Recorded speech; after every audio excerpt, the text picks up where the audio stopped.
Conflict of Loyalty by Geoffrey Howe, a review. It is difficult not to feel fraudulent while reading an autobiography, more so the one of a politician. If the politician was a British who was mostly considered the second powerful man in the cabinet of Mrs. Margaret Thatcher, who ruled a country like Britain for nearly a dozen years as a conservative prime minister, beginning from a humble bag family which ran a grocery store, the story of Sir Geoffrey Howe cannot be ignored either. The time she took over was a turbulent one, with inflation touching down 20% and GDP growth rate was a quarter of it. The oil price was at $140 a barrel.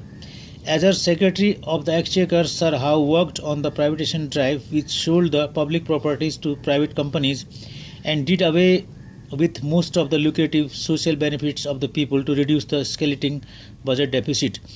The ensuing unpopularity was averted when Britain also undertook the Falkland Wars nearly simultaneously and came out victorious.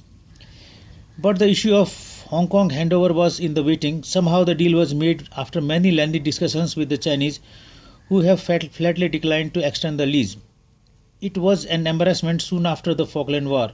Lackadaisically, things kept going on and the inflation came down to nearly half the growth. Never mind the desperate protests from the trade unions opposing the privatization campaign of the Iron Lady, the name given to Mrs. Thatcher after the Falkland War. The occurrence of scandals like the Westland helicopter deal or a sex scandal saw the departure of the contemporaries of Sir Howe from the Thatcher's cabinet, fortifying his second position in it. Mrs. Thatcher considered him a socialist in her cabinet and had a strong dislike for his better half, for her being an ardent feminist. She often reminded Mr. Howe that for her he and his office was quite dispensable. By this time he was the foreign secretary.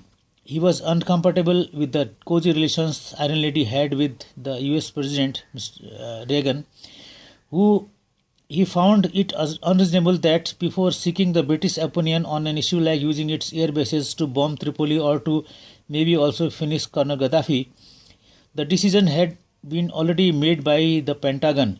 It was done to uphold the unique relations the USA had with the Great Britain apparently. For such flights, France declined to allow its airspace, however.